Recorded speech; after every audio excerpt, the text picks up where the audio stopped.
আমরা হাজ্জের নিয়ত করার সময় একটা ভুল অনেকে করে ফেলি। সেটা হচ্ছে আমরা যখন হাজি ক্যাম্প থেকে দেখবেন মুআল্লিমরা অনেক সময় আপনাদেরকে পড়ায় আল্লাহুম্মা ইন্নী উরিদুল হাজ্জা ওয়াল উমরা ফায়াসসিরহুমা লি।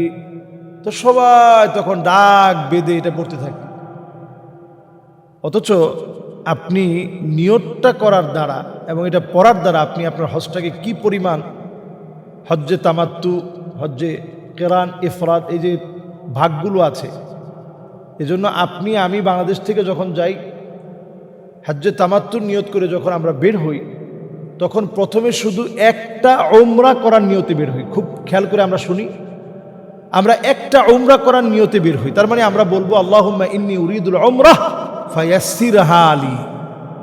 তাহলে প্রথমে কি আপনি একটা উমরা করলেন, এরপর আপনি হালাল হয়ে গেলেন। আপনার পোশাক কিন্তু আপনি আর সাথে রাখবেন না। আপনি তাওয়াফ করলেন, এরপরে সাফা মারোয়ায় সাই করলেন, মাথা মুন্ডন করে আপনি ইহরামের কাপড় বাদ দিয়ে সাধারণ ড্রেস আপ আপনি পরতে পারবেন। কিন্তু আপনি যদি হজ এবং ওমরা দুইটার নিয়ত একত্রে করেন তাহলে কিন্তু আবার এই পোশাক কিন্তু আপনি আপনার গা থেকে খুলতে পারবেন না। তাহলে একটা নিয়ত কত সাংঘাতিক হতে পারে আপনি চিন্তা করেন। অর্থ না বোঝার কারণে অথবা আপনি একটু অবহেলা করার কারণে এই অবহেলা আপনাকে কোথায় নিয়ে গেল, আপনার হজটা প্রশ্নবিদ্ধ হইতে পারে। এরপরে আমি বলবো, এই যে আমরা কোরবানি করি, এটার পশুটা অনেক সময় আমরা জানি না যে কোথায় পশুটা কেনা হচ্ছে, কোথায় কি করা হচ্ছে।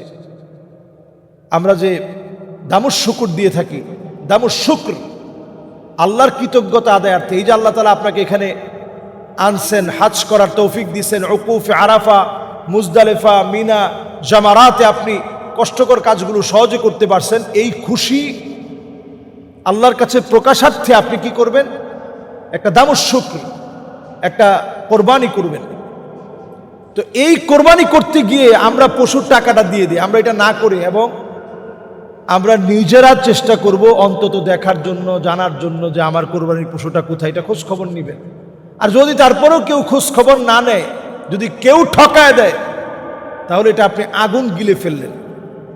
এজন্য যারা হাজ্জে যাচ্ছেন, আমরা সুন্দর পরিশুদ্ধ নিয়ত করে আমরা আল্লাহর ঘরে যারা হাজ্জের নিয়ত করে গিয়েছি, আমরা আলহামদুলিল্লাহ হাজ্জের জন্য আল্লাহর ঘরটাকে আমরা প্রদক্ষিণ করব, তাওয়াফ করব। তাওয়াফের সময় আমরা নিচের দিকে তাকায় থাকবো এবং কল্পনা করব যে এই জায়গাতে আবু বকর রাদিয়াল্লাহু তাআলা আনহুর রক্ত ঝরেছে।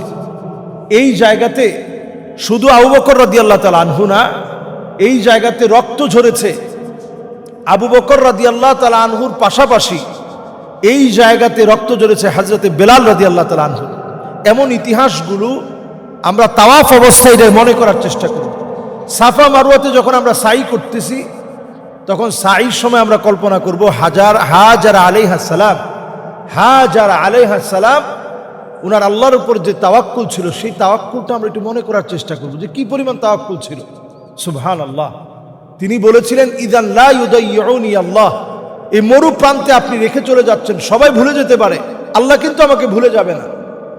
ঠিকই মা যখন পানির জন্য দৌড়াচ্ছিলেন, আল্লাহ তাআলা জমজমের পানি দিয়েছেন, যে পানির হিস্ট্রি এতটা তাৎপর্যপূর্ণ, যে পানি কখনো ফুরিয়ে যায় না। তো আল্লাহ রাব্বুল ইজ্জাতুল জালাল আমাদের প্রত্যেককে আমাদের হাজকে হাজ্জে মাবরুর হিসাবে কবুল করুক। রাজাআ কায়াউমিন ওয়ালাদাতহু উম্মুহু, এমন হাজ আমাদের হাজকে আল্লাহ তাআলা বানায় দিক যাতে করে আমার হাজ্জের পরে আর কোনো গুনাহ নাই, এমন নিষ্পাপ বেহেশতে যেন আল্লাহ আমাদেরকে বানায় দেয়। আসসালামু আলাইকুম ওয়া রাহমাতুল্লাহি ওয়া বারাকাতুহু। সম্মানিত দর্শক দিনী ভাইরা, আমরা দেখতে পাচ্ছি যে প্রচণ্ড তাপদাহ, এবং ধারণা করা হচ্ছে এল নিনো এই পৃথিবীতে আসছে। আমি বেশ কয়েক বছর আগের মাহফিলে এই এল নিনো নিয়ে অনেক মাহফিলে কথা বলেছি। এল নিনো অলরেডি পৃথিবীর দিকে একেবারে সন্নিকটে, পৃথিবীতে খরা লেগে যাবে, দুর্ভিক্ষ হতে পারে, এমন একটা সম্ভাবনা পৃথিবীবাসী এখন মনে করছে। এই প্রচণ্ড গরম, একদিকে প্রচণ্ড খরা লেগে যাবে, শস্য সব নষ্ট হয়ে যাবে, অন্যদিকে পৃথিবীর অনেক প্রান্তে প্রচণ্ড বৃষ্টি হবে। এটার নাম এল নিনো। সমুদ্রপৃষ্ঠের একদিকের পানি গরম, অন্যদিকের পানি ঠান্ডা। বহু জায়গায় এখন এটা প্রমাণিত হয়েছে। এটা আবিষ্কার হয়েছিল, জেলে মাছ ধরতে গিয়েছে, একদিকের পানি দেখে ঠান্ডা, একদিকের পানি দেখে গরম। তখন সে তার ভাষায় বলেছিল এল নিনো, একদিকে গরম একদিকে ঠান্ডা। তো এই প্রচণ্ড এই অবস্থাটা এখন এটা ব্যাপক আকারে একটা পরিবেশ বিপর্যয় হিসেবে পৃথিবীতে এখন নেমে আসে। তো যদি এইটা যদি প্রচণ্ডভাবে যদি নেমে আসে, এর আগে আমাদের কিছু করণীয় আমল আছে কিনা? হ্যাঁ, আমাদের 1 নম্বর করণীয় আমল হচ্ছে যে কোনো বিপদ আসার সম্ভাবনা দেখলেই আল্লাহর কাছে বেশি থেকে বেশি তওবা করা। আওয়ালা ইয়ারাউনা আন্নাহুম ইফতানুনা ফি কুল্লি আমিন মাররাতান আও মাররাতাইন ثم لا يتوبون ولا هم يذكرون। অনেক বেশি আল্লাহর দিকে তওবা করেন। এখন অনেকগুলো ভাইরাস, যেটা করোনার চাইতে ভয়াবহ ভাইরাস, ছড়িয়ে যাওয়ার আশঙ্কা করা হচ্ছে এই দুর্ভিক্ষের সময়। তো এগুলো থেকে যদি বাঁচতে হয় আল্লাহর দিকে তওবা করতে হবে, ফিরে আসতে হবে। যেভাবে করোনাকালীন সময় আমরা মসজিদের দিকে তালা বন্ধ হওয়ার পরেও মানুষ সাদে গিয়ে নামাজ পড়ছে, এমনি আল্লাহ আযাব উঠায় নেয় নাই, খালি খালি আল্লাহ আযাব উঠায় নেয় নাই। সুতরাং এখনই সময় আল্লাহর কাছে আমরা কায়মানু বাক্যে, কাদার ভঙ্গিতে আল্লাহর কাছে আমরা ফিরে আসি। এই তাপের সময়ে একটু বৃষ্টি হওয়ার জন্য আল্লাহর কাছে দোয়া করি। তো বৃষ্টি হওয়ার জন্য কি দোয়া করবেন? আল্লাহুম্মা আগিসনা গাইসান মুগীসান মুরিআন নাফিআ।